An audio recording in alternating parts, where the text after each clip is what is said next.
nasasabihin nila in this situation. Particularly, kasi sinabi nga ng survey na nasa 56% na yung anti-admin ng karamihan ng mga tao natin. Ibig sabihin, mas hindi na siya nga 50-50. Tapos yung pro-admin, nasa 13%. So, Professor Malo, gusto ko lang itanong, ano ba in this context, yung marami magsasalita, nagpo-protesta, what can we expect pa sa situation na to ngayong dumadami lalo yung mga anti-admin?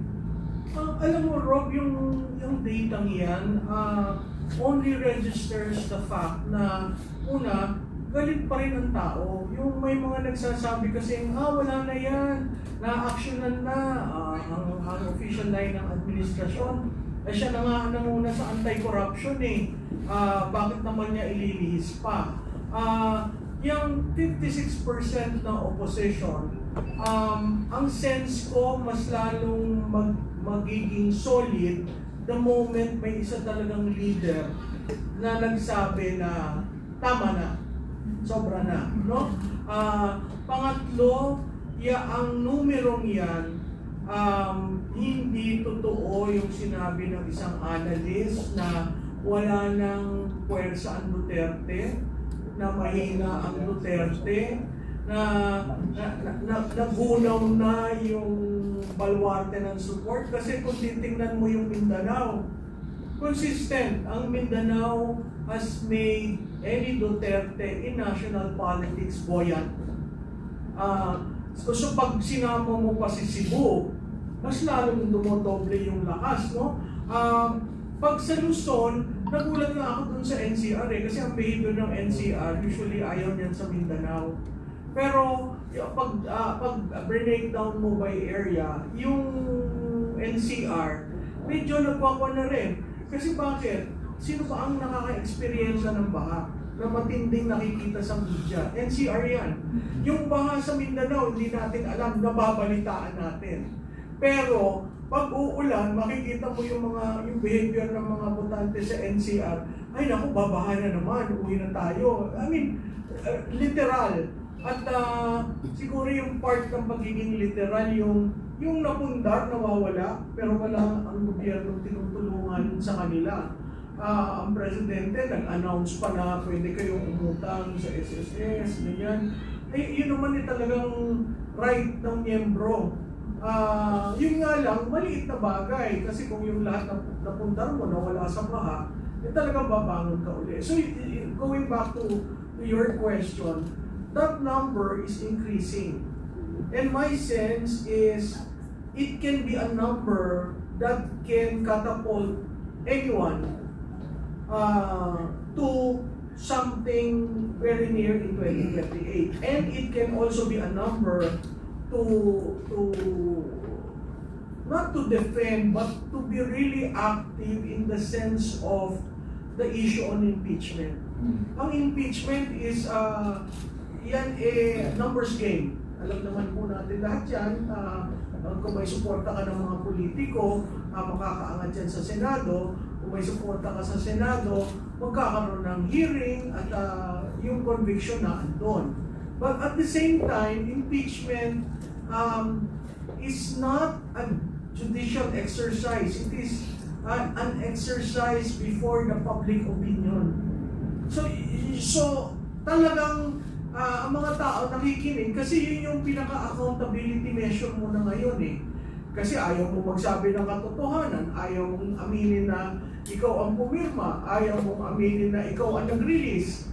O anong gagawin natin? O edi, tingnan natin naman kung sakaling ma-impeach at ang nababalitaan yung dalawang leader natin patungo doon, tingnan natin yung accountability issue. Kasi yun na yung pinakamatinding husga ng politika. At the same time, since nilalaro sa public opinion ng tao, ang tao rin ang huhusga. Pag nakita ng mga politiko na sinusuportahan nila ang impeachment o sinusuportahan nila yung articles of impeachment, malaking bagay ho yun. Kaya crucial, may nagsabi nga na exciting daw itong Pebrero. Sa tingin ko, yung excitement, tayo nasa 13th day pa lang ng Enero. Nagsimula tayo ng Enero na talagang year of the fiery horse. Talagang ang lundag ng kabayo gano'n na tayong lahat talagang tinitingnan ano ba ang gagawin. Kasi may nangako na may makukulong. Diba? Ginamit pa yung pananalita ng dating Pangulo na bilang na ang inyong Christmas. Ito ang sinabi, hindi, makukulong kayo, hindi na masaya ang inyong Christmas. I mean, it's a reiteration of what the previous president said in order to capture that base. Kaya nga ang sinasabi ko, wag nyo lang tingnan ang approval at distrust, tingnan nyo yung sum total. Kasi pag tinignan mo yung sum total, lalo na dun sa mga tao sa Malacanang na nagbabasa ng survey, talagang hindi ko alam kung paano mo pababanguhin, patataasin ang resulta ng mga susunod na survey para sa Pangulo.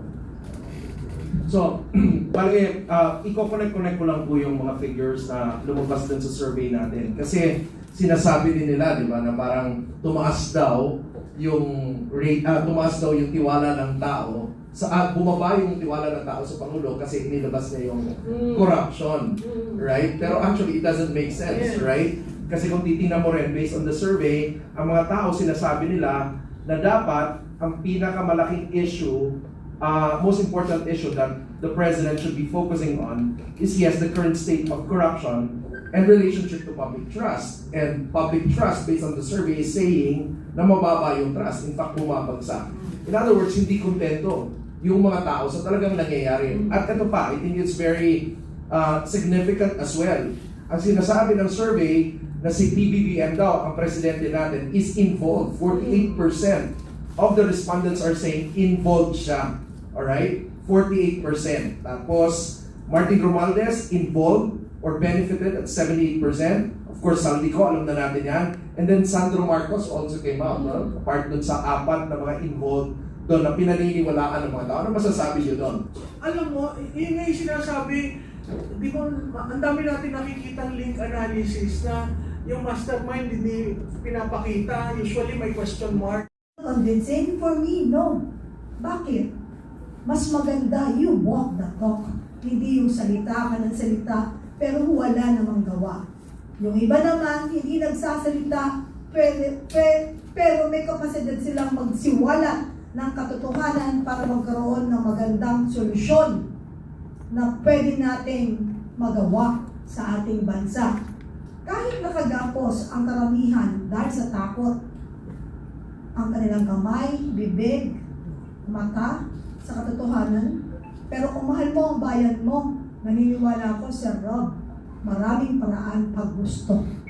Pwede mo tong yung ventriloquist na isasalin, yung mga nasa puso niya na gustong sambitin sa isang puppet para magsalita. Pero aalihin mo pagiging puppet mo kung wala namang binubugang mga impormasyon na magiging kapakit-pakinabang sa mas nakakarami.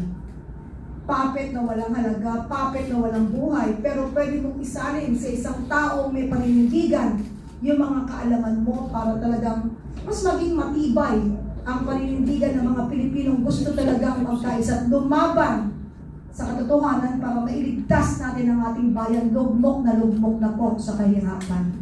Sir Rob, po. Maraming salamat po, Miss Penny. So marami pa tayong maririnig, di ba, ng mga critics na magsasalita at hindi lang critics probably, no? Hindi na mismo ng mga tao nasasabihin nila in this situation. Particularly, kasi sinabi nga ng survey na nasa 56% na yung anti-admin ng karamihan ng mga tao natin. Ibig sabihin, mas hindi na siya nga 50-50. Tapos yung pro-admin, nasa 13%. So, Professor Malo, gusto ko lang itanong, ano ba in this context, yung marami magsasalita, nagpo-protesta, what can we expect pa sa situation na to ngayong dumadami lalo yung mga anti-admin? Alam mo, Rob, yung data yan, only registers the fact na, una, galit pa rin ang tao. Yung may mga nagsasabi kasi, wala na yan, na-actionan na ang official line ng administrasyon. Siya na nga nanguna sa anti-corruption bakit naman niya ililihis pa? Yung 56% na opposition, ang sense ko mas lalong magiging solid the moment may isa talagang leader na nagsabi na tama na, sobra na.